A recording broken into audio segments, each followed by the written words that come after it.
Dios. Nuestra lectura bíblica la podemos encontrar en el libro de Salmos, el capítulo 34, Salmos capítulo 34, versículo 7. Salmos 34, versículo 7.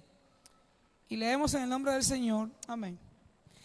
El ángel de Jehová acampa alrededor de los que le temen y los defiende. Gloria a Dios. Inclinemos nuestro rostro en reverencia para orar. Padre bendito, estamos más que agradecidos porque tu presencia ha estado en nuestro medio.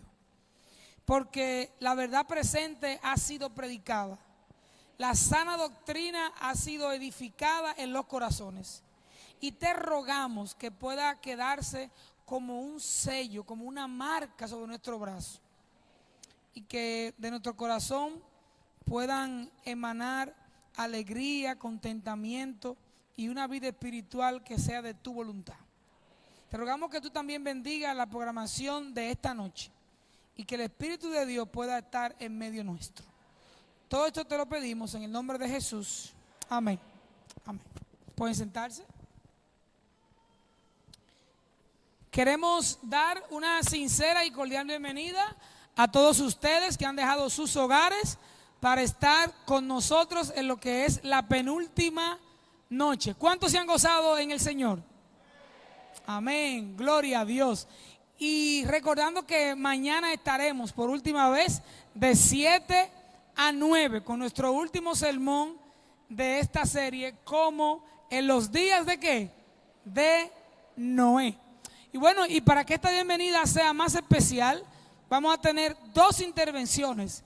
La primera será un poema con nuestro hermano Aquilino y luego tendremos una participación a tocar el instrumento, a tocar el violín con nuestro hermano Bruce, el fotógrafo. Así que, hermano Aquilino, por favor, está aquí con nosotros para su poema.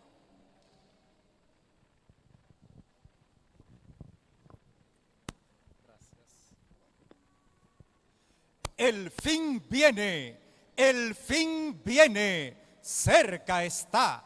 Si nos ponemos a pensar en las cosas que están pasando, podremos notar de que el fin está llegando. Los rumores de guerra por doquier están sonando y los hijos contra los padres, hasta esto se está mirando.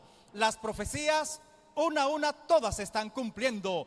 No sé por qué los cristianos todavía están durmiendo.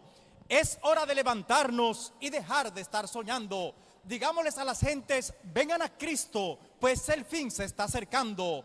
Los niños de hambre por doquier están muriendo y los jóvenes drogas están consumiendo. Los países están buscando paz y bienestar, mas la palabra de Dios dice que no se podrá encontrar.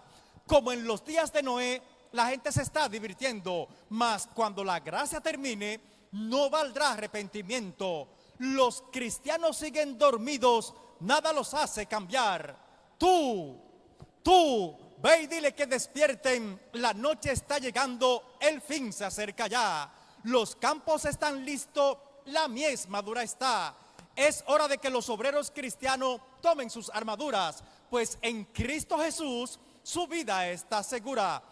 Este mundo está lleno de doctrinas malsanas, pues han querido cambiar el santo sábado por un día común de la semana. Las personas de este mundo están llenas de orgullo y vanidad, pero deben mostrar de Cristo su gran amor y verdad. Por eso, cristiano, debes apresurarte. Es nuestra última oportunidad de decirles a este mundo, Cristo muy pronto vendrá. Si quieres irte con Él, ven. Si quieres recibir la corona, ven. Si no quieres quemarte en el fuego, ven. Porque tú que estás sentado en las sillas de la iglesia, sal de allí a predicar. Sea austero, porque Cristo vendrá y lo verá el mundo entero. Amén.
Dios nos bendiga.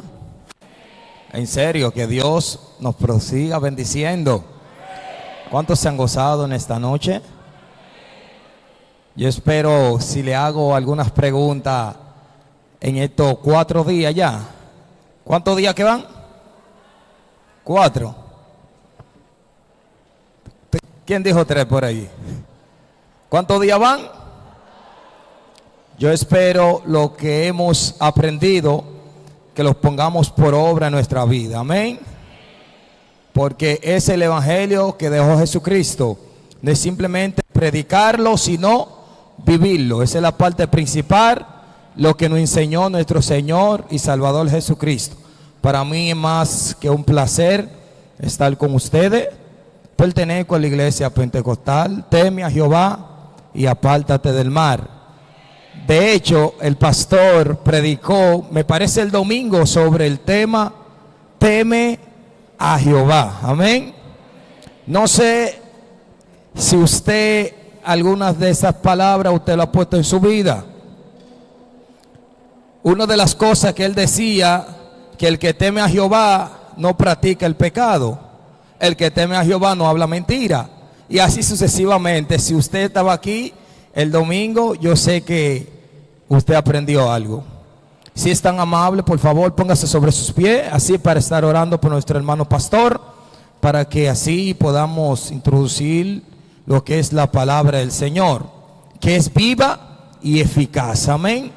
Que podamos llevarnos una palabra de salvación a nuestra vida, y no simplemente, sino compartirlo con alguien que necesita la palabra del Señor. Padre, te damos gracias en esta noche por tu amor, tu misericordia, Dios. Mira que estamos aquí reunidos una vez más para aprender de tu palabra, Dios, y ponerlo por obra en nuestra vida. Te pedimos que siga capacitando a nuestro hermano pastor para que él siga enseñando alrededor del mundo. No te damos orden, Señor, sino te lo pedimos de favor, en el nombre de Jesús. Amén. Nuestro hermano pastor, con Dios y con nosotros.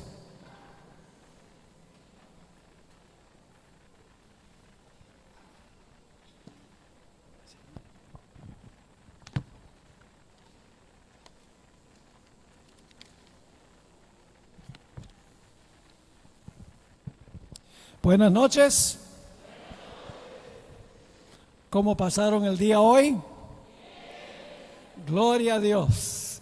Me alegra verles aquí esta noche para el tema número 6 de esta serie que estamos trazando. Mañana es nuestro último tema, pero espero que lo que hemos estudiado haya sido de beneficio espiritual para cada uno de los que han asistido y también los que han visto a través de las redes sociales. Queremos tener una oración, como hacemos siempre, antes de estudiar la palabra, y luego entonces entramos a nuestro estudio. El título del tema es La viuda, el juez y el adversario. Oremos. Padre, gracias te damos por habernos traído a este lugar con el fin de estudiar tu palabra, aprender y vivir de acuerdo a tu palabra. Pedimos que no regrese a ti vacía, sino que haga el impacto que tú quieres que haga. Gracias, Señor, por la promesa de tu presencia, y reclamamos esa promesa en el nombre y por los méritos de Cristo nuestro Salvador. Amén. Quiero invitarles a abrir sus Biblias conmigo a el Evangelio según San Lucas, el capítulo 18, y para comenzar vamos a leer los versículos 1 al 8. Lucas 18, 1 al 8. Es una parábola de Jesús y vamos a leerla primero y luego entonces vamos a interpretar su significado. Dice así: también les refirió Jesús una parábola sobre la necesidad de orar siempre y no desmayar, es decir, orar siempre y no rendirse, diciendo: había en una ciudad un juez que ni temía a Dios ni respetaba a hombre. Había también en aquella ciudad una viuda, la cual venía a él, al juez, diciendo: hazme justicia de mi adversario. Y el juez no quiso por algún tiempo. Pero después de esto, dijo dentro de sí: aunque ni temo a Dios ni tengo respeto a hombre, sin embargo, porque esta viuda me es molesta, es decir, es fastidiosa, le haré justicia, no sea que viniendo de continuo me agote la paciencia. Y dijo el Señor: oíd lo que dijo el juez injusto.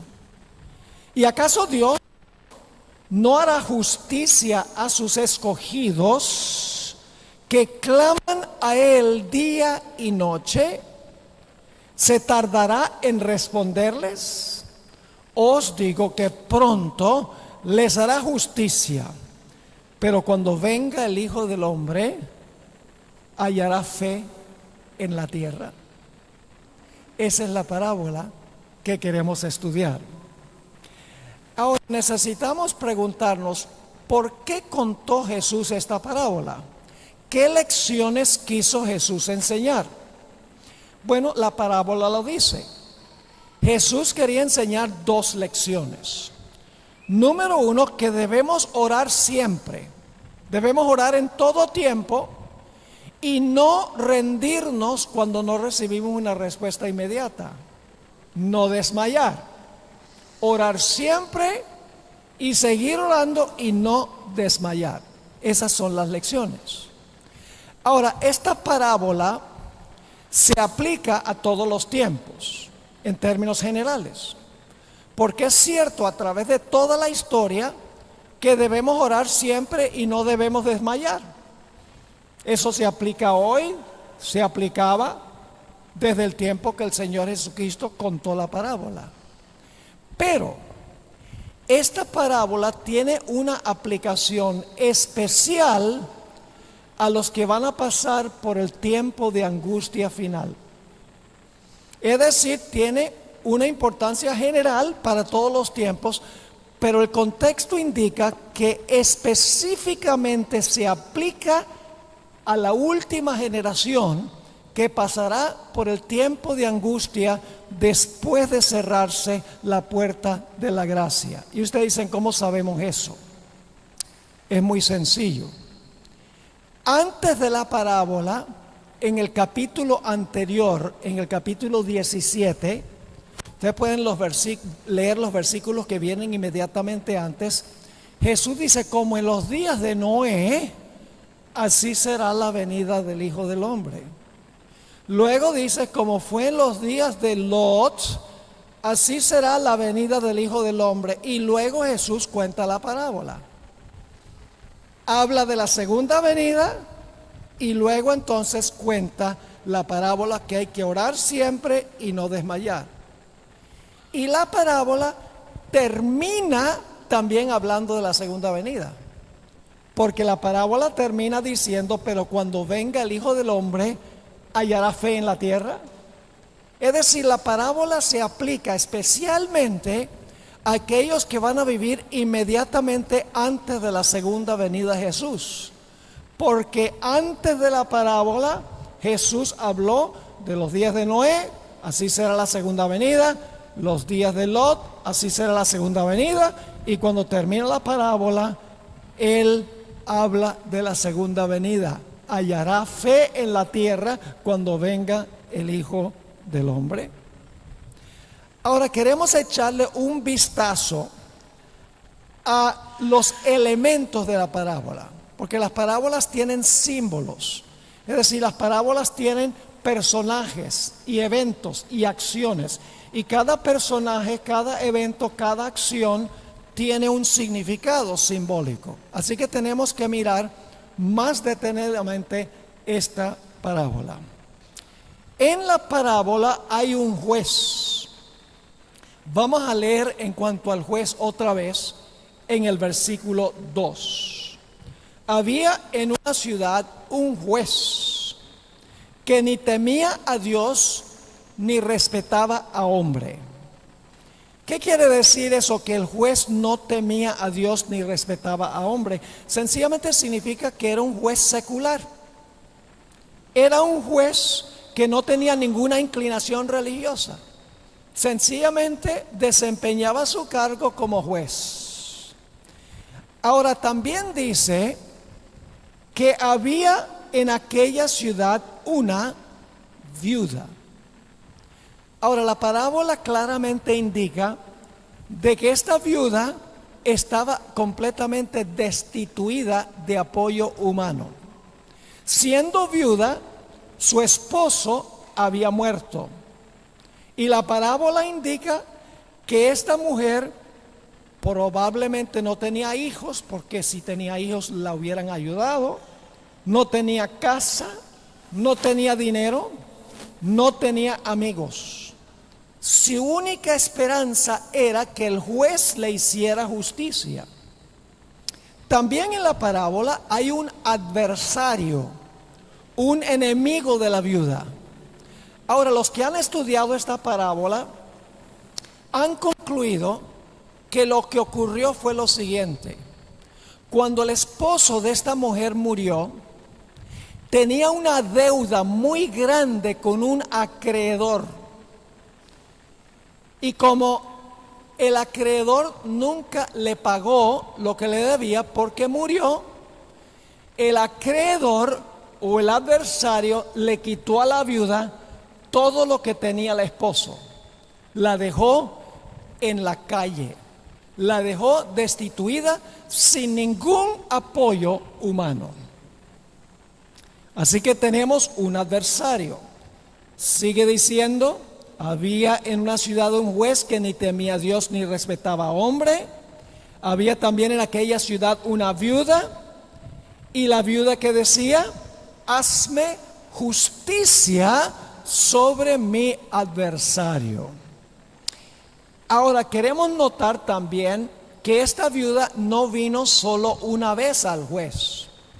Esta mujer tenía perseverancia. Esta mujer venía y venía y venía y venía al juez para que el juez le hiciera justicia. No vino una sola vez. Tenía paciencia, perseverancia y seguía viniendo al juez. Es decir, la viuda era persistente y desafiante en su venida al juez. Esto lo podemos captar porque en la misma parábola, en el versículo 5, dice por qué el juez le hizo justicia finalmente. Dice en el versículo 5 el juez, sin embargo, porque esta viuda me es molesta, es decir, esta viuda es fastidiosa, porque viene y viene y viene, le haré justicia, no sea que viniendo como de continuo me agote la paciencia. Así que la viuda era persistente en venir al juez para que el juez le devolviera lo que el adversario le había quitado cuando su esposo murió. Pero en la parábola también hay una demora. El juez no le hizo justicia inmediatamente, porque dice en el versículo 4, y él no quiso por algún tiempo. Es decir, hubo una demora, pero la viuda no se rindió.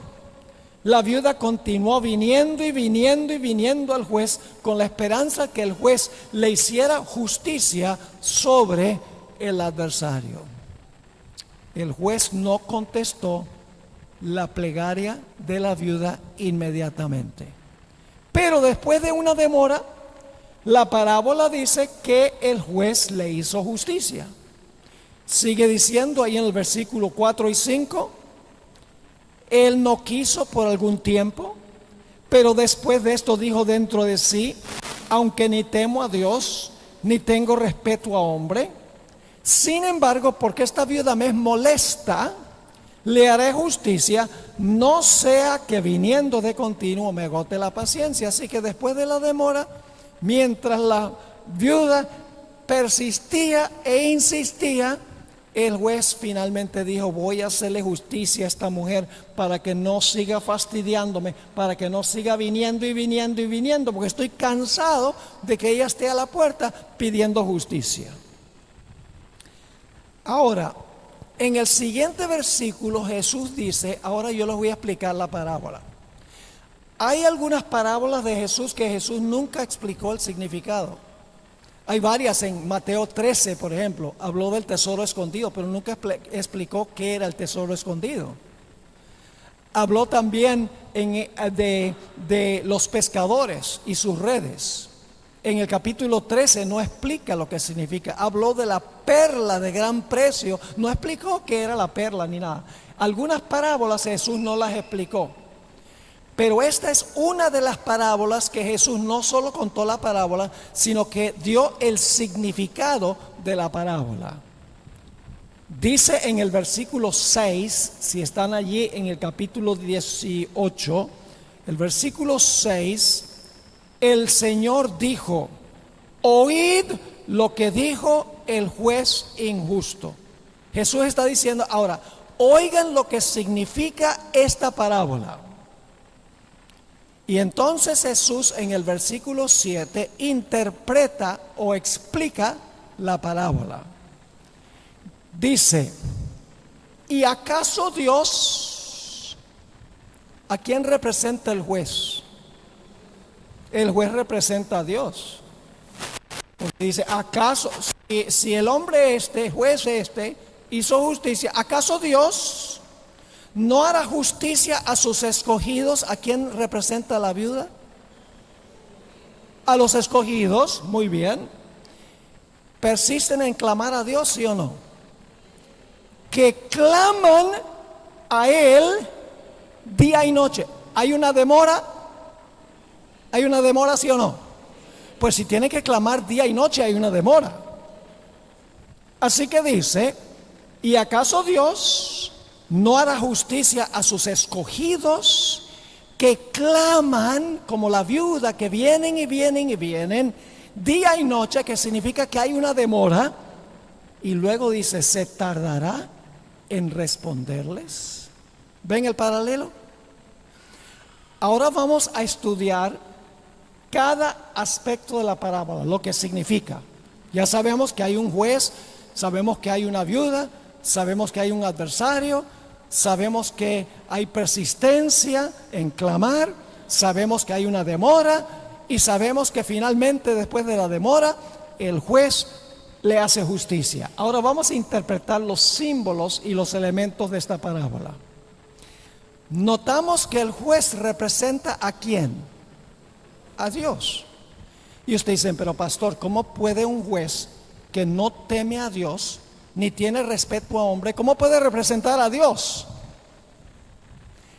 La respuesta es que representa a Dios a manera de contraste. Es una comparación a manera de contraste. Lo que está diciendo Jesús es esto: si un juez que no teme a Dios ni respeta a hombre responde la persistencia de una viuda para quitársela de encima, ¿cuánto más Dios contestará las plegarias de su pueblo, ya no porque le fastidian, sino porque los ama? Es decir, ambos responden, pero por diferente razón. El juez para quitársela de encima, Dios porque ama a los escogidos. Es una comparación a manera de contraste. Así que sabemos que el juez representa a Dios. ¿A quién representa la viuda? Bueno, ustedes notaron que dice: no hará Dios justicia ¿a quiénes? A sus escogidos. Así que la viuda representa a los escogidos. Ahora, yo les quiero preguntar: ¿qué representa una mujer simbólicamente? Ustedes saben muy bien que una mujer simbólicamente representa una ¿qué? Una iglesia. Una mujer pura, como la de Apocalipsis 12, representa una iglesia pura, una iglesia fiel. Una mujer ramera, como la de Apocalipsis 17 representa una iglesia apóstata. Pero ahora yo le voy a hacer una pregunta: ¿qué representa una mujer viuda? Nadie jamás le ha hecho esa pregunta, ¿verdad que no?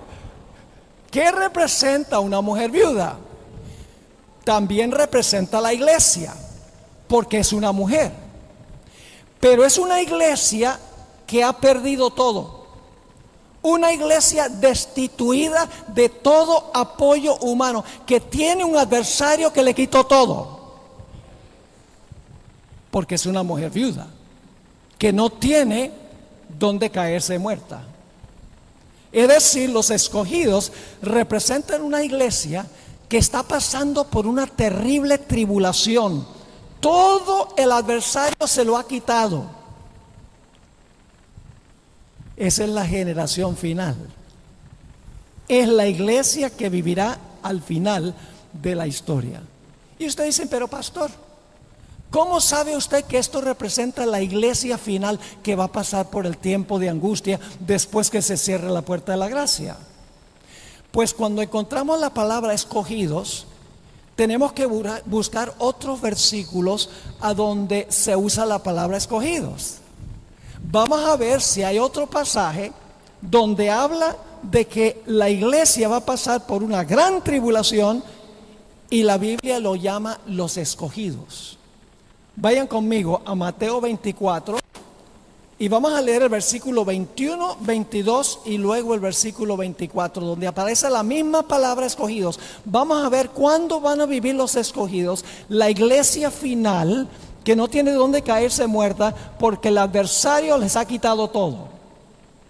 Dice allí en Mateo 24, 21, porque habrá entonces, ¿qué cosa? Gran tribulación, cual no la ha habido. Recuerden las expresiones, porque más adelante vamos a ver otros versículos. Gran tribulación, cual no la ha habido desde el principio del mundo hasta ahora, ni habrá. El peor tiempo de tribulación de la historia del mundo, dice, no hubo un periodo más terrible, ni tampoco lo habrá. Es el tiempo de angustia final, a lo cual se refiere esto. Pero ahora sigue diciendo, dice nuevamente, porque habrá entonces gran tribulación, cual no la ha habido desde el principio del mundo hasta ahora, ni la habrá. Y si aquellos días de la tribulación, de la gran tribulación, del tiempo de angustia, si aquellos días no fuesen acortados, nadie sería salvo. Pero ahora escuchen, mas por causa de los escogidos van a vivir durante la gran tribulación, ¿sí o no? Sí, porque la gran tribulación va a ser acortada por causa de ¿quiénes? De los escogidos. Tiene que estar viviendo en ese tiempo entonces. Así que dice, si aquellos días no fuesen acortados, nadie sería salvo, mas por causa de los, la misma palabra otra vez, de los escogidos, aquellos días serán ¿qué? Serán acortados. Y luego el versículo 24, interesante, porque se levantarán falsos cristos y falsos profetas, y harán grandes señales y prodigios, de tal manera que engañarán, si fuere posible, aún a los escogidos. ¿Cuándo van a vivir los escogidos? En la gran tribulación final, después del cierre de la puerta de la gracia. Yo hice una serie sobre Mateo 24. Ustedes pueden conseguirla si bajan la aplicación nuestra de nuestro ministerio. Ustedes pueden ver todos los temas gratis que yo he grabado y pueden leer todos los artículos que he escrito también. Los pueden bajar y los pueden compartir. Yo preparé una serie sobre Mateo 24 y mostré que Mateo 24 presenta todos los eventos finales en el orden en que van a ocurrir. Y Elena White, en El conflicto de los siglos, dice que el versículo 24, donde dice se van a levantar falsos cristos, falsos profetas, van a hacer señales y prodigios para engañar a los escogidos. Ella dice que ese es el tiempo cuando Satanás va a falsificar la segunda venida de Cristo. Y eso es durante el tiempo de angustia final. Ahora yo pregunto, ¿quién es el adversario de los escogidos? Que va a saquear a la iglesia, a los fieles, a los escogidos. No está hablando de toda la iglesia en general, está hablando de los fieles en la iglesia. Esos son los escogidos, los que son fieles en el tiempo de angustia. ¿Quién es el adversario de ellos? Oh, la parábola no lo dice. Pero hay un principio de estudio de la Biblia, y es que cuando aparece una palabra en un contexto y no se interpreta, buscamos la misma palabra en otro versículo para saber a quién representa. Así que vamos a 1 de Pedro 5:8 para ver quién es el adversario. En griego, el antidicon. Dice allí en 1 de Pedro 5 y el versículo 8: sed sobrios y velad, porque vuestro adversario, ¿quién? El diablo, como león rugiente, anda alrededor buscando a quien devorar. ¿Quién es el adversario de la iglesia final, la iglesia fiel que va a pasar por el tiempo de angustia? Satanás. Yo pregunto, ¿Satanás le va a quitar al pueblo de Dios todo lo que tienen? ¿Va a haber una gran persecución contra el pueblo de Dios? Va a estar en la condición de la viuda, destituida, una iglesia fiel, lo que queda después del zarandeo, una iglesia fiel que le va a hacer frente a Satanás. No va a tener nada sobre qué recostarse, pero va a seguir viniendo y viniendo y viniendo en oración. ¿Ustedes recuerdan Apocalipsis 12? La mujer tuvo que huir ¿a dónde? Al desierto. ¿Y quién la está persiguiendo? Oh, el dragón. Entonces, ¿el adversario quién es? Es el dragón, la serpiente antigua que va a saquear a la iglesia fiel. Y la iglesia fiel no va a tener absolutamente nada en esta tierra de qué recostarse, sino de la misericordia de Dios. ¿Recuerdan que la viuda clamó? Día y noche clamó en la parábola. Durante ese tiempo de angustia, durante esa tribulación, ¿qué va a hacer el pueblo de Dios? Va a clamar a Dios para que les haga justicia. ¿Sobre quién? Sobre el adversario. Porque ellos son los fieles, pero son perseguidos. El adversario les ha quitado todo, y eso es injusto, porque ellos son fieles a Dios. Así que van a clamar a Dios: Señor, ¿hasta cuándo no juzgas y vengas a este adversario que nos está persiguiendo, a este adversario que nos ha saqueado, que nos ha quitado todo?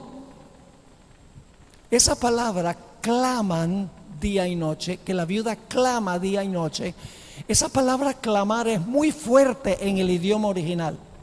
Significa gritar a voz en cuello. Es decir, los escogidos, la iglesia fiel, durante el tiempo de angustia, va a clamar a voz en cuello al Señor para que los libre de su adversario. Por ejemplo, esa palabra aparece en varios versículos. Hechos 8:7 dice allí que los espíritus inmundos, cuando veían a los apóstoles, chillaban y clamaban al ver a los apóstoles, porque sabían que los apóstoles los iba a echar. Se usa también en Lucas 9:38, a donde un padre que tiene un hijo endemoniado está clamando a Jesús para que sane a su hijo. Y se usa por parte de Jesús en la cruz, cuando dice que clamó a gran voz: Dios mío, ¿por qué me has desamparado? Esa es la clase de oración que elevará el pueblo de Dios durante esta gran tribulación, este tiempo de angustia, cual no se ha visto jamás, ni se verá otro tiempo de angustia como ese. Pero Dios no va a responder inmediatamente. Va a haber una demora. Los que pasen por el tiempo de angustia van a clamar y clamar como la viuda, pero Dios no va a responder inmediatamente. Va a demorar, como el juez demoró en hacerle justicia a la viuda. Quiero leerles un comentario de un gran comentarista bíblico con el nombre de Albert Barnes, donde él está hablando sobre esto. Escribió lo siguiente: aun cuando el Señor se demora largo tiempo en vengarlos, la generación final, y prueba al máximo su paciencia, Apocalipsis lo llama la paciencia de los santos.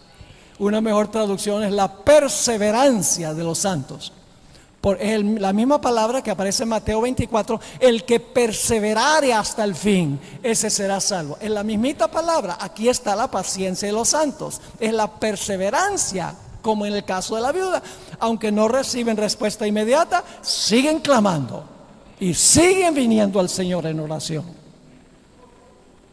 Nosotros debemos hacer eso hoy en día, a veces porque Dios no nos responde como nosotros queremos. Decir, el Señor no me oyó. Pero saben que Dios puede responder una oración de 3 maneras: sí, no y espera. Esa es la que no nos gusta. Espera. Porque vivimos en una sociedad a donde queremos gratificación inmediata, lo queremos ya, enseguida. Pero va a haber una demora. El pueblo de Dios va a pasar por el tiempo de angustia y van a clamar a Dios, pero Dios no va a responder sus plegarias inmediatamente. Así que aprendamos a perseverar en la oración ahora. Ahora es el tiempo de practicar, para que cuando llegue ese tiempo tengamos la costumbre de clamarle a Dios.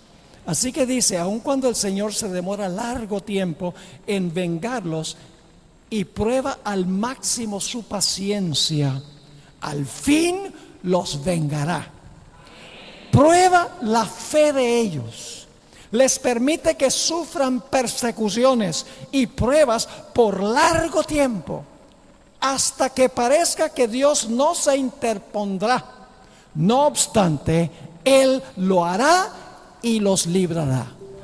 Qué tremendo comentario de un comentarista presbiteriano.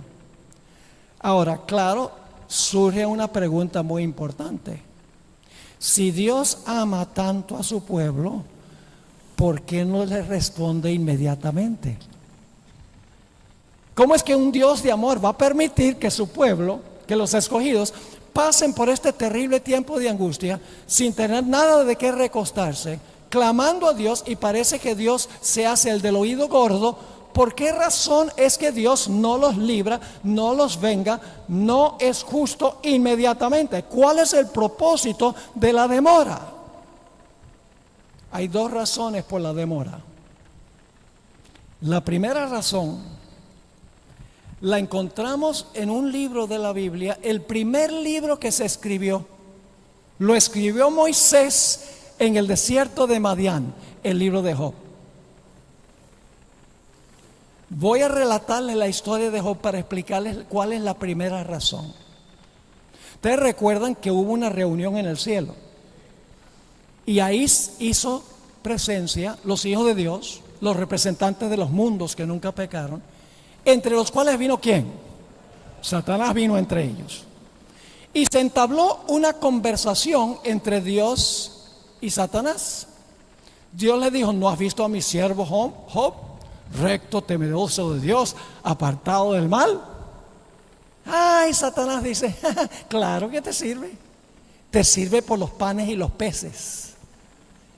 Te sirve porque tú has colocado un vallado protector alrededor de él. Has prosperado todo lo que hace. Cualquiera te sirve así. En tiempos de prosperidad, en tiempos fáciles, claro que te va a servir. Pero si tú permitieras que yo lo tocara, te blasfemaría tu rostro, te abandonaría. Ya cuando no hay panes y peces, ya cuando has perdido todo, vamos a ver si vas a servir, si Job te va a servir. ¿Y qué le dice Dios a Satanás? Yo pregunto, ¿quiénes están observando esta conversación? Todo el universo. Todos los representantes de los mundos están allí. Todo el universo está escuchando la conversación. Y se están preguntando, ¿de verdad que Dios rodeó a Job con un vallado? No permite que Satanás lo toque, ni le quite nada. Y además de eso, ha prosperado toda su vida, toda su hacienda, toda su gente, tiene hijos, etcétera. ¿De verdad que Dios ha hecho eso con Job?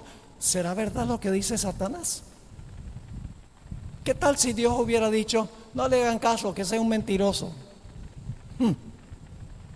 Los seres celestiales se hubieran preguntado, bueno, ¿y por qué es que Dios dice que Job le va a ser fiel y no me deja probarlo? Así que Dios le da permiso de quitarle todo, pero que no lo tocara a él. Y en cuestión de minutos empieza el tiempo de angustia de Job. Este hombre recto, temeroso de Dios, apartado del mal, empieza su gran tribulación. Pierde a sus 10 hijos. Se cae el techo de la casa, se mueren todos. Pierde a sus siervos, pierde sus ovejas, pierde sus camellos, pierde todo lo que tiene, queda en la calle como la viuda en su gran tribulación. Y todo el universo está mirando a ver, ¿este sirve a Dios por interés? ¿Será que Job es un mercenario que sirve a Dios en las buenas pero no en las malas? ¿Será que sirve a Dios nada más por puro amor? Y Job dice, Dios dio y Dios quitó, sea alabado el nombre de Jehová. ¿Y qué dice el universo? ¡Aleluya! Dios tiene razón. Se realiza una segunda reunión. Y a esa reunión vuelve el adversario, el acusador. La historia de Job tiene todos los elementos de la parábola. En un momento los voy a repasar. Todos los elementos de la parábola, de la parábola están en el libro de Job, en la experiencia de Job. Así que hay una segunda reunión. Todos los representantes de los mundos están allí, entre los cuales está Satanás. Dios le dice, ¿de dónde vienes? De rodear la tierra y de andar por ella. Es decir, vengo de mi planeta que le robé a Adán. Por eso vino Satanás representando el planeta, porque le quitó el puesto que le pertenecía a Adán.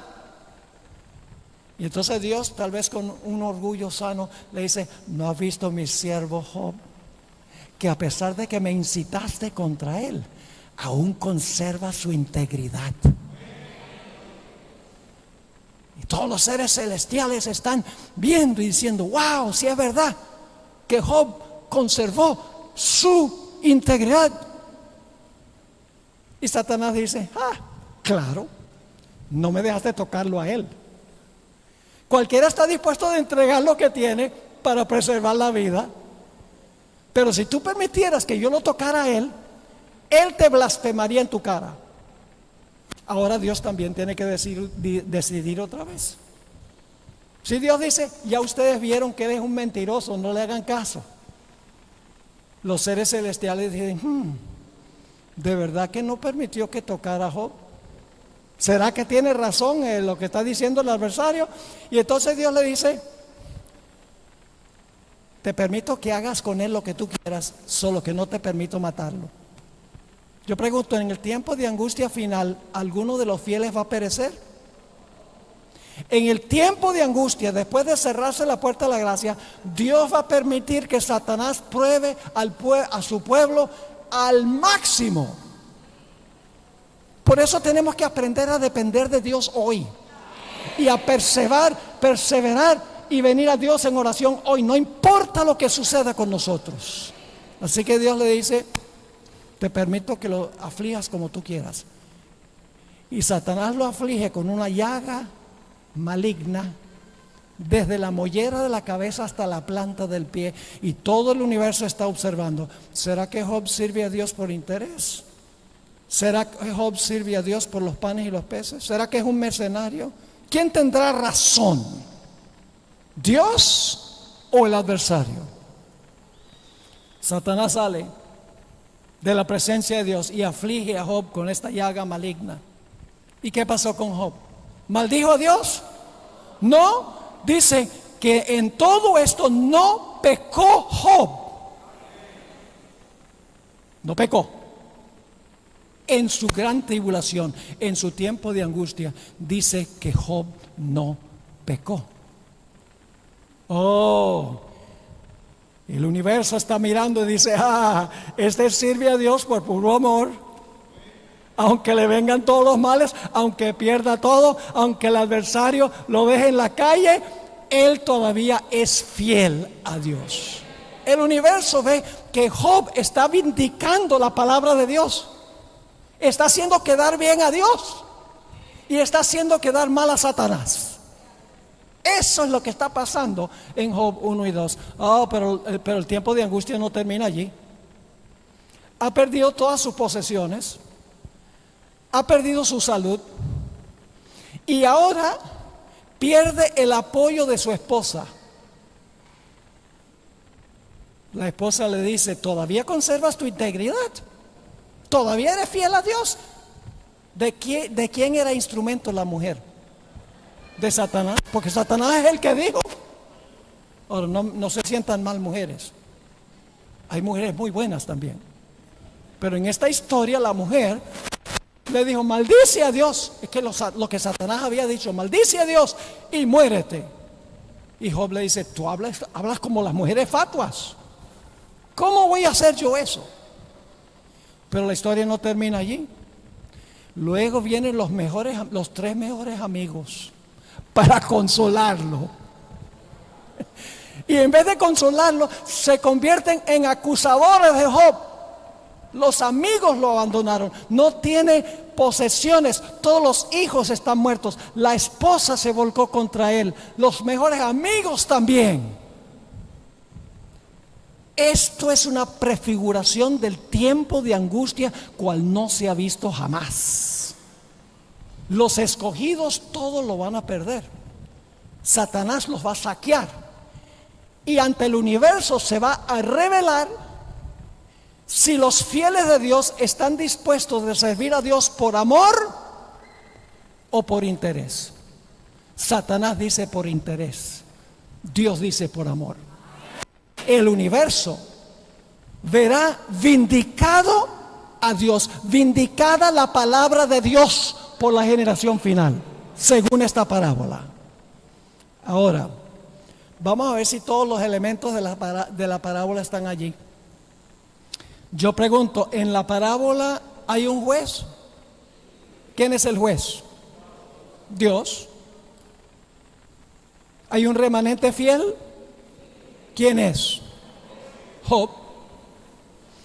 ¿Hay un adversario o enemigo? ¿Quién? Satanás. ¿Hay un tiempo de angustia para Job?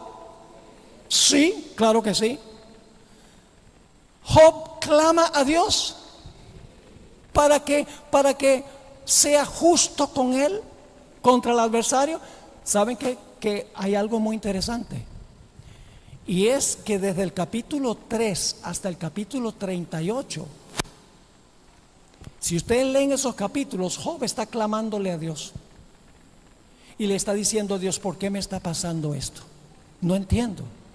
Yo me consagré a ti, te amo, pero yo hablo y tú no oyes. Lean los versículos. Yo tengo un sermón completo sobre Job que ustedes pueden bajar con la aplicación de Zoom TV. Y está clamando y clamando y clamando a Dios. ¿Y cuál es la respuesta de Dios? Silencio. ¿Hubo una demora? Sí, desde el capítulo 3 hasta el capítulo 38 hay una demora. Job se rinde y dice: ¿ni para qué clamo a Dios? No. Sigue viniendo y viniendo y viniendo a Dios, perseverante con la paciencia de los santos. En medio del tiempo de angustia, sigue viniendo al Señor en oración. Pero Dios guarda silencio. Hay una demora. Y él clama a Dios como lo hizo la viuda. Yo pregunto, después de la larga demora, Dios intervino para responder el clamor de Job. ¿Cómo termina la historia?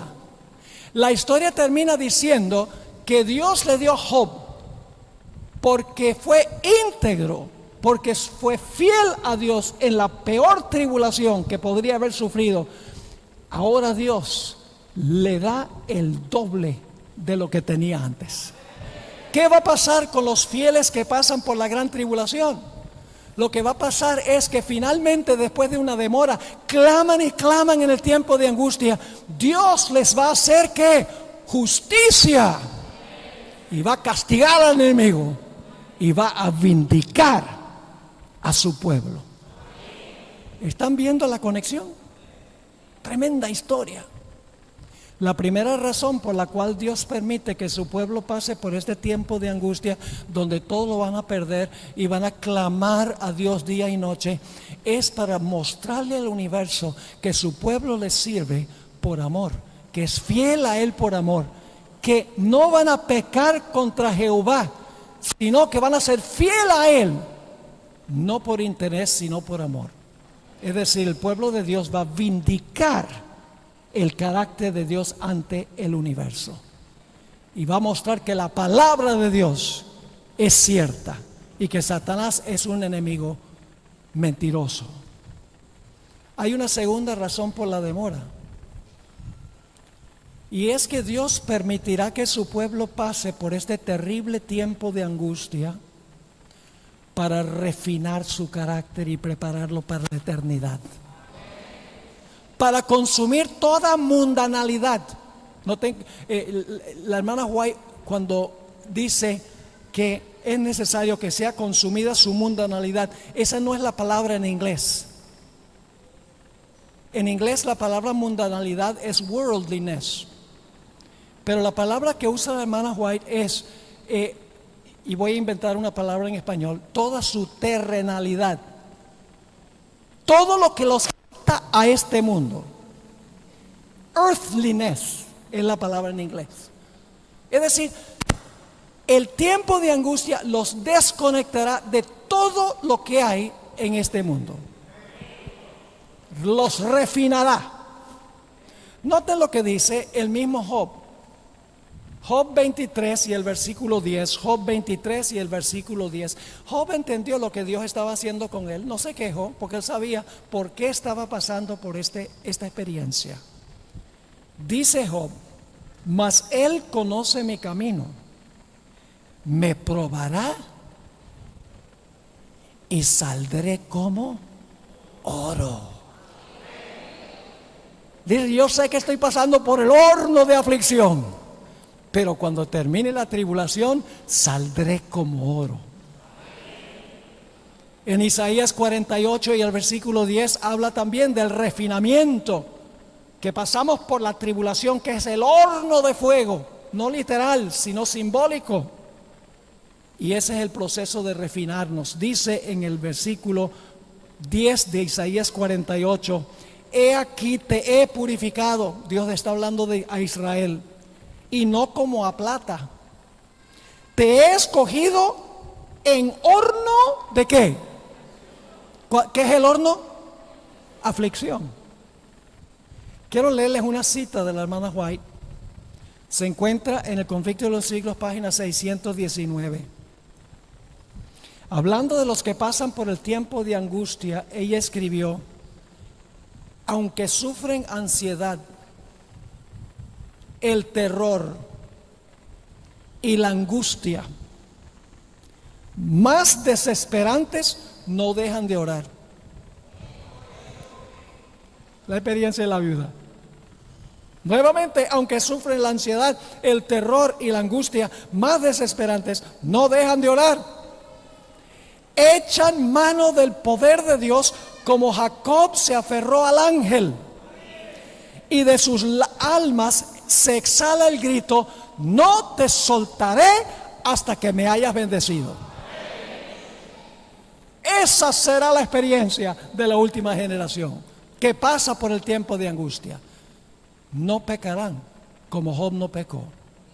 No porque ellos son buenos, no es porque ganan la salvación, sino porque aman a Dios. Y el amor a Dios nos lleva a la obediencia.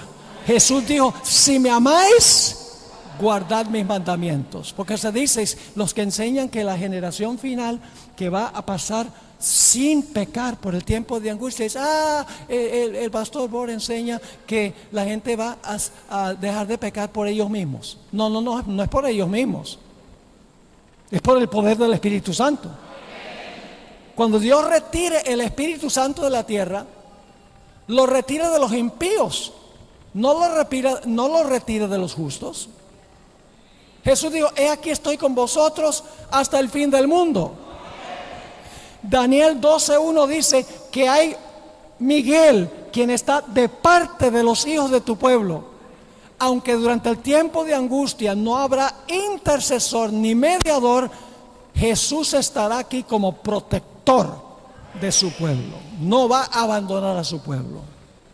Aquí está otra cita, página 621 de Conflicto de los Siglos. Escuchen bien. Los tiempos de apuro y angustia que nos esperan requieren una fe. Escuchen bien. Los tiempos de apuro y angustia que nos esperan requieren una fe capaz de soportar el cansancio, la demora y el hambre. Una fe que no desmaye a pesar de las pruebas más duras. ¿Y cómo vamos a pasar por ese tiempo? ¿Cuándo tenemos que prepararnos para ese tiempo?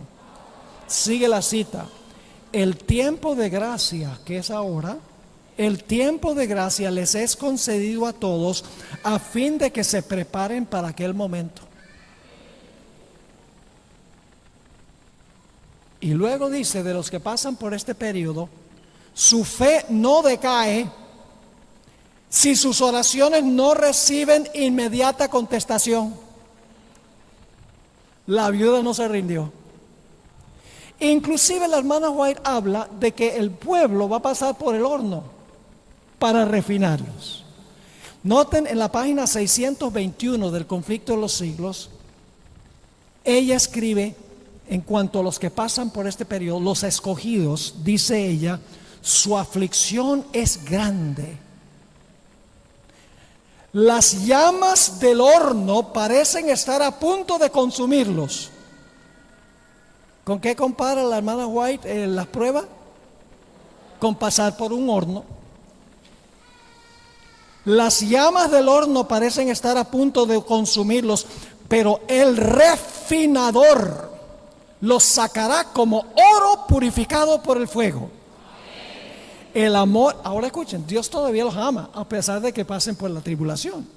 Dice, el amor de Dios para con sus hijos en los días de su mayor prosperidad.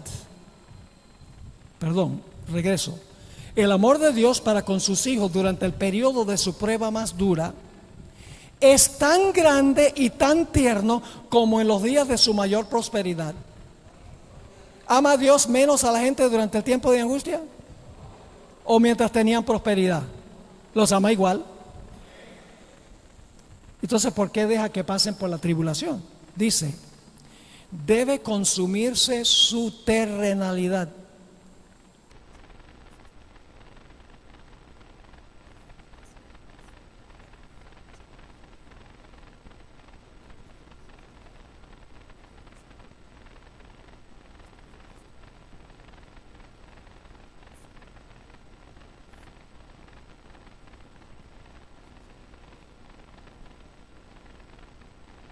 Pierdas el apoyo de tus amigos. ¿Estás dispuesto? ¿Estás dispuesta?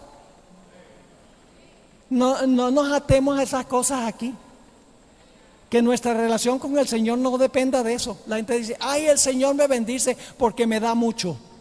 ¿Y qué va a pasar cuando no te da? ¿Seguirás amando a Dios cuando pierdes todo lo que tienes?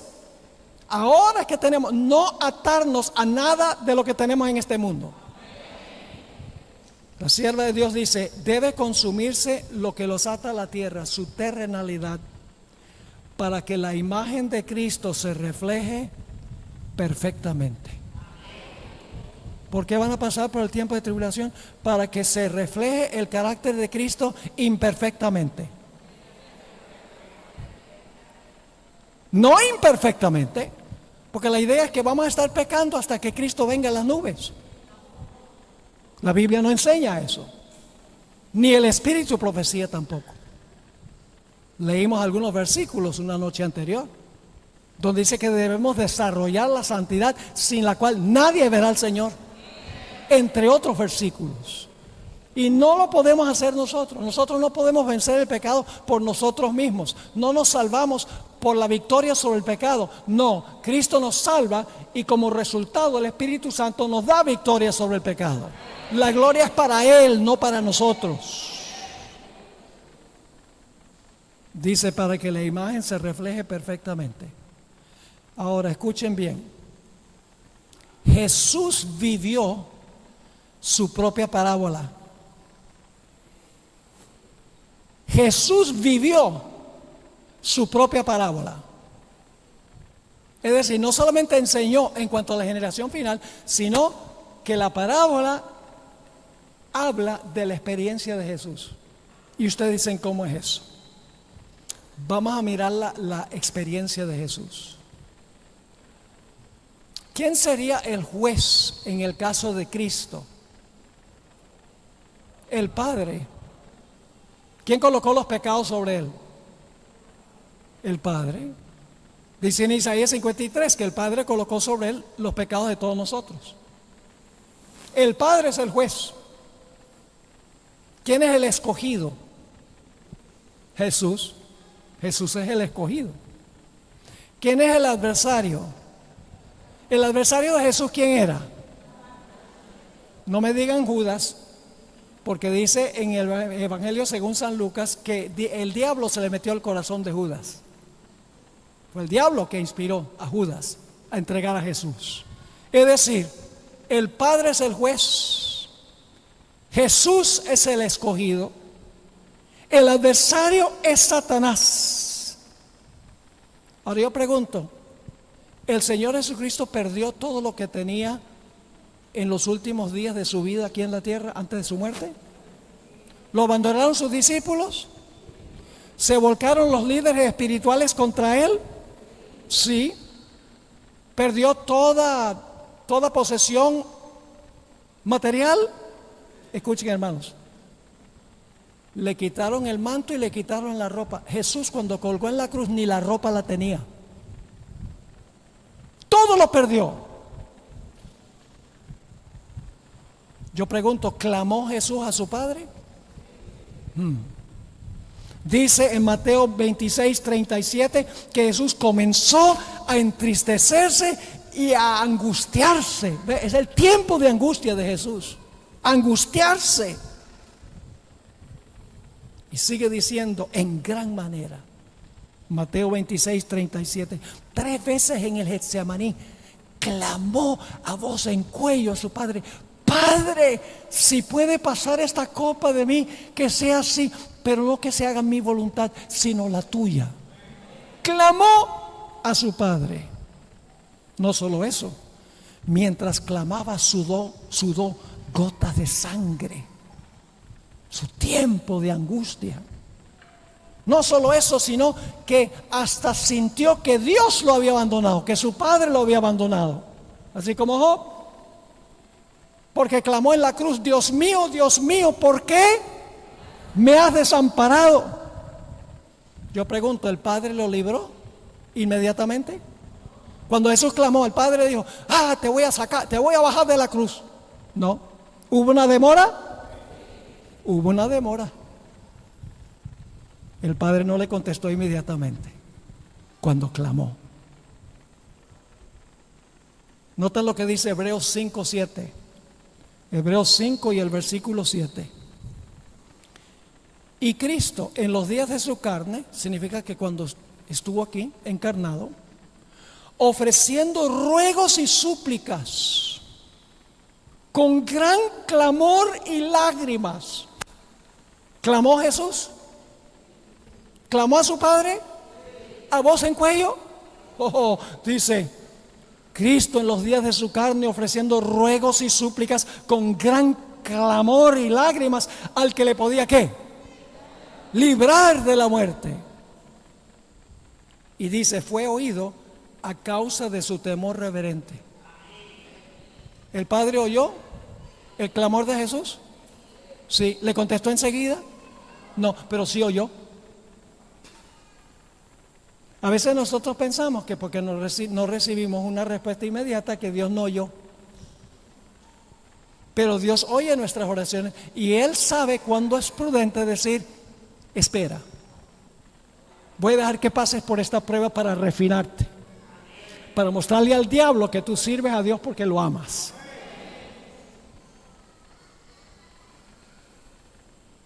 Ahora, si Jesús hubiera confiado en cómo se sentía, no hubiera permanecido fiel. ¿Saben que un problema que nosotros tenemos es que dependemos sobre nuestros sentimientos, nuestras emociones? Y cuando dependemos sobre nuestras emociones, el resultado es que eso no es un buen fundamento, porque las emociones cambian. ¿Cómo fueron las emociones de Jesús en Getsemaní y en la cruz? ¿Tenía razón de estar deprimido Jesús? Sí. ¿Cómo se mantuvo fiel si no sentía a su Padre? Si su Padre aparentemente lo dejó en Getsemaní y lo dejó en la cruz, ¿cómo pudo Jesús vencer aunque no sintió que su Padre estaba allí? Voy a leerles del Deseado de todas las gentes, página 704. Entre las terribles tinieblas, aparentemente abandonado de Dios. Esa palabra aparentemente es muy buena.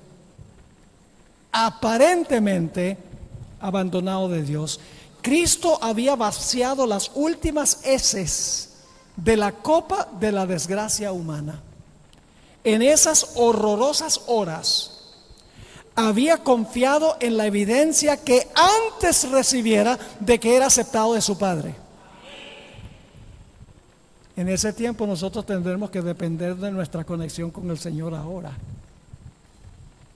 Sigue diciendo, conocía el carácter de su Padre, comprendía su justicia, su misericordia y su gran amor. Por la fe confió en aquel a quien había sido siempre su placer obedecer, y mientras sumiso se confiaba a Dios, desapareció la sensación de haber perdido el favor de su Padre. Por la fe, Cristo venció. Ahora yo pregunto, ¿el Padre finalmente le hizo justicia a Jesús? ¿Cuándo le hizo justicia? Cuando lo llamó del sepulcro.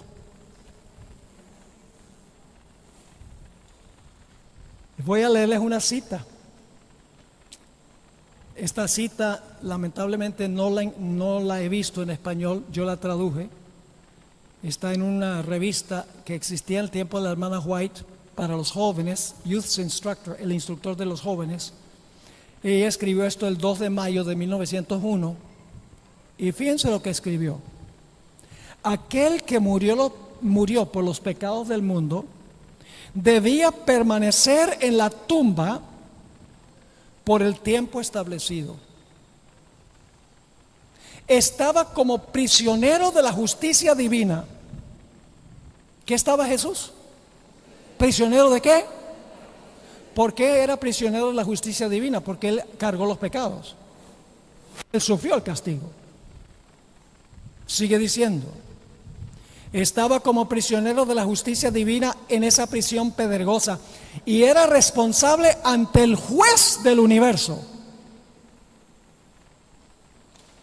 Estaba llevando sobre sí los pecados del mundo y solo su Padre lo podía soltar. Y la hermana White describe lo que ocurrió la mañana de la resurrección. Descendieron 2 ángeles del cielo. Uno se rodó la piedra y se sentó encima. El otro ángel se paró delante del sepulcro y con una voz que hizo temblar la tierra y rajarse las piedras dijo: oh Hijo de Dios, tu Padre te llama. Y Jesús salió diciendo: yo soy la resurrección y la vida. El Padre le hizo justicia a Jesús. Los demonios salieron volando, Satanás salió volando, los soldados romanos cayeron como muertos. Fue derrotado el adversario. El Padre vindicó a Jesús. Ahora quiero terminar con una última cita del Espíritu de Profecía. ¿Saben que lo que pasó con Jesús se va a repetir con nosotros? Cuando digo nosotros, estoy hablando de la generación final. Esta cita que voy a leer ahora es espeluznante. Cada vez que la leo me da como piel de gallina. Escuchen esto. Las fuerzas de las tinieblas se unirán con agentes humanos. ¿Quiénes son las fuerzas de las tinieblas? Satanás y sus ángeles. ¿Se van a unir con quiénes? Con agentes humanos que se han entregado al control de Satanás. Y ahora escuchen. Y se revivirán las mismas escenas que ocurrieron cuando Jesús fue juzgado, rechazado y crucificado. ¿Captaron eso? Se va a repetir otra vez con su pueblo el juicio, el rechazo y la crucifixión de Jesús. Así lo dice. Y luego la cita sigue diciendo: al entregarse a las influencias satánicas, los hombres se transformarán en demonios. Y aquellos que fueron creados a imagen de Dios, los que fueron formados para honrar y glorificar a su Creador, se convertirán en habitación de dragones. Y Satanás verá en una raza apóstata su obra maestra de maldad. Seres humanos que reflejan su propia imagen. Al final de la historia va a 2 grupos: los que reflejan perfectamente la imagen de Jesús y los que reflejan perfectamente la imagen de Satanás. Esos serán los 2 bandos. Y ustedes dicen: bueno, pastor, eso asusta. Si estamos con Jesús, no debe asustarnos. Porque dicen los salmos: aunque ande en valle de sombra de muerte, no te veré mal alguno, porque tú estarás conmigo. El ángel de Jehová acampa alrededor de los que le temen y los defiende. ¿Quién es el ángel de Jehová? Cristo. Va a pasar lo mismo que en el horno de fuego. ¿Recuerdan los 3 jóvenes que fueron echados al horno? ¿Prefirieron morir que pecar? ¿Sí o no? ¿Prefirieron morir que pecar? Sí. ¿Y cuando ellos aprendieron a morir antes que pecar? Cuando Nabucodonosor levantó la imagen, dijo: emergencia, vamos a prepararnos. No, ellos habían aprendido a confiar en el Señor durante los tiempos fáciles. Y le dijeron a Nabucodonosor: el Dios a quien nosotros servimos nos puede librar del horno y nos librará, pero si no, igual somos fieles a Él. Estamos dispuestos a morir porque lo amamos. ¿Y quién entró al horno? Los 3 jóvenes estaban. ¿Ustedes creen que salieron más puros que cuando entraron? ¿Su fe creció? Por pasar por el horno, ¿su fe creció? ¿Su confianza en Dios creció? Claro que creció. Eran fieles antes, pero cuando salieron eran más fieles todavía. La Biblia dice en Daniel 3:25 que el mismo Jesús, el Miguel de Daniel 12:1, entró al horno y dice que se paseaban como en un jardín.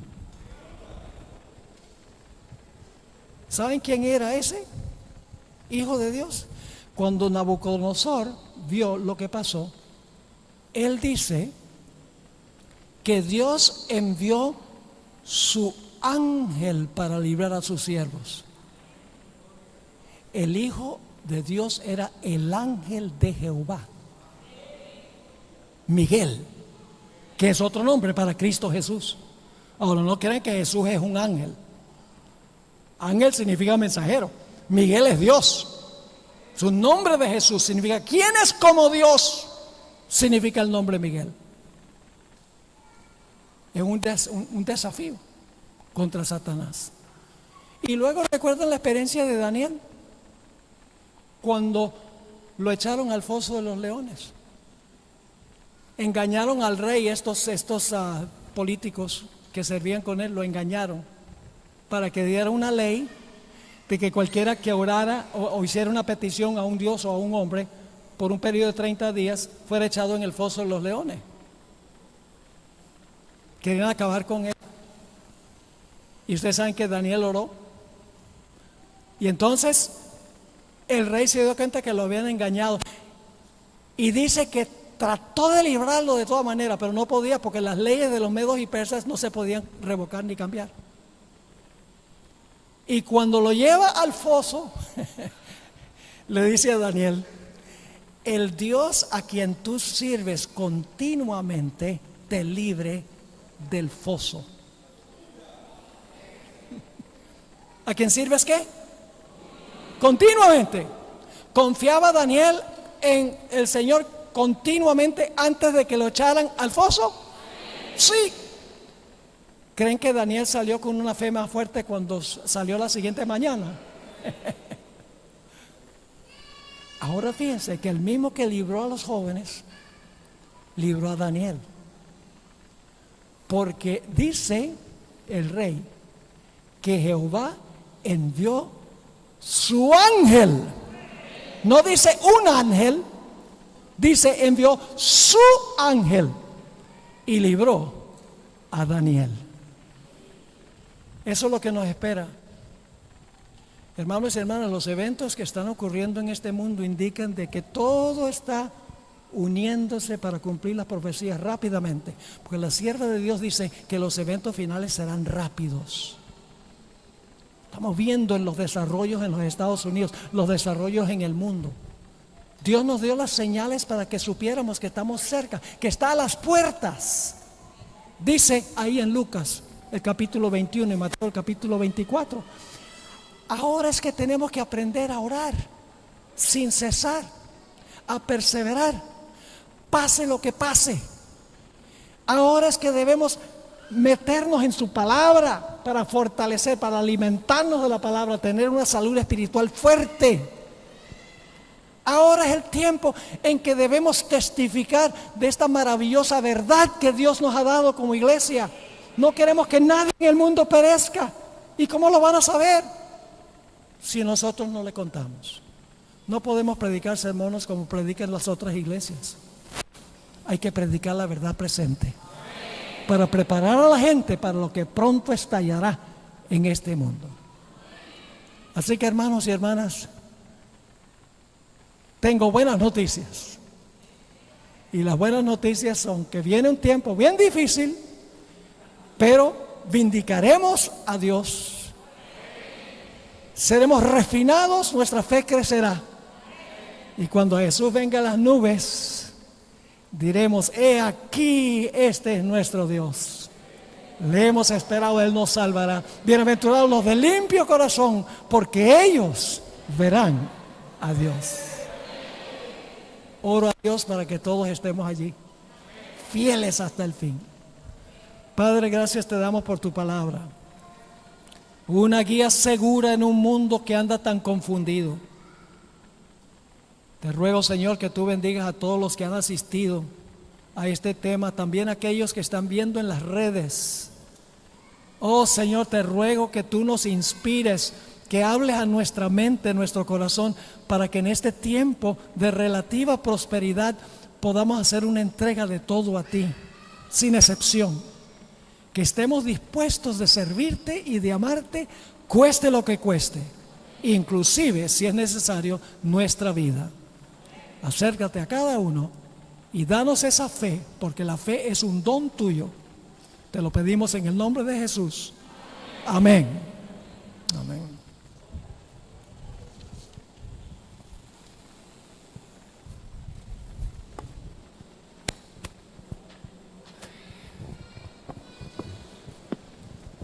Gracias a Dios porque la trompeta se tocó de manera certera. Gracias a Dios porque la sana doctrina ha sido expuesta y los corazones han sido edificados con la palabra de Dios. ¿Cuántos dicen gloria a Dios? Vamos a estar en pie, vamos a cantar nuestro himno tema, Día Grande Viene. Luego oramos y vamos a nuestras casas y volvemos mañana de 7 a 9 para nuestra última actividad. Día Grande Viene. Vamos a cantar, no se vayan. Vamos a cantar.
Regresaré a la ciudad para darlo a saber. ¿Quién buscas? Ven con nosotros. Si tú has llevado su cuerpo, dime dónde lo has puesto y yo lo llevaré.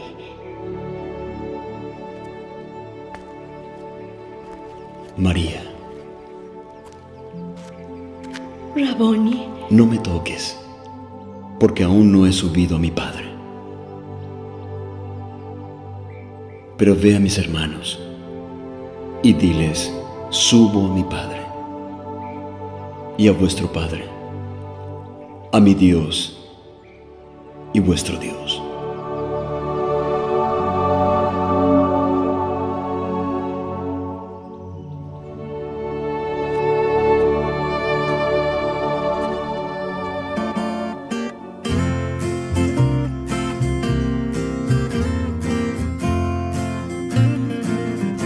Dios nos envió a Jesucristo, vino a su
más cerca, oh Dios, de ti quiero morar,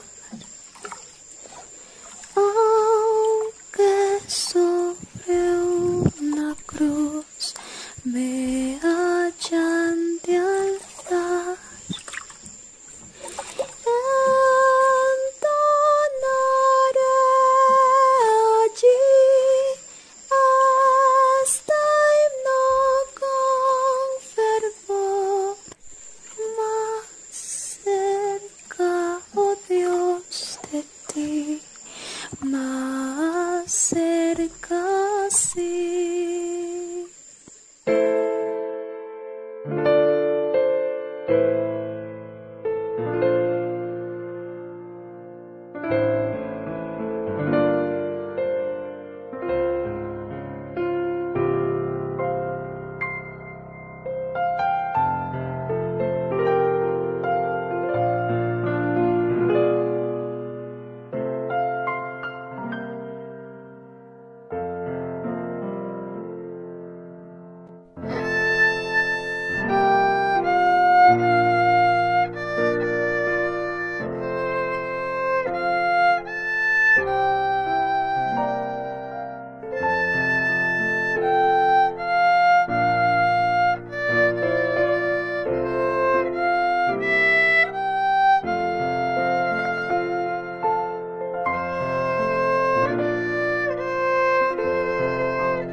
Sí, cual viajero voy con ansiedad, medroso al ver cerrar la oscuridad. Aún en mi soñar me hará sentir que estoy más cerca, oh Dios, de ti, más cerca, sí.